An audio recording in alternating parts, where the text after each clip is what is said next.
പ്രദർശനമേളയിൽ ഞാനിങ്ങനെ നമ്മുടെ വിദ്യാഭ്യാസ വകുപ്പിൻ്റെ സ്റ്റാൾ എവിടെയാണെന്ന് ചോദിച്ചിട്ട് ഇങ്ങനെ അന്വേഷിച്ച് വരികയാണ്.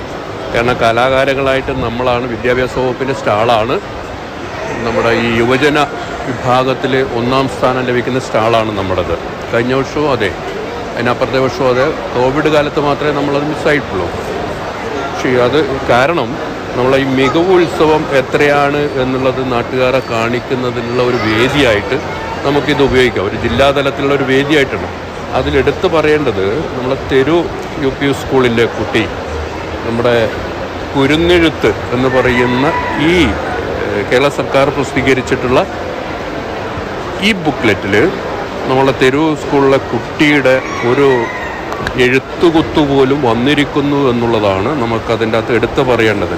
ഇങ്ങനെ ധാരാളം കുട്ടികൾ, കേരളത്തിൽ ധാരാളം കുട്ടികളുടെ കുഞ്ഞെഴുത്തുകളാണ് ഈ കുരുന്നെഴുത്തുകൾ എന്ന് പറയുന്ന ഈ ബ്രോഷറിൽ നമുക്ക് ഉൾപ്പെടുത്താൻ കഴിഞ്ഞിട്ടുള്ളത്, സർക്കാരിന് കഴിഞ്ഞിട്ടുള്ളത്.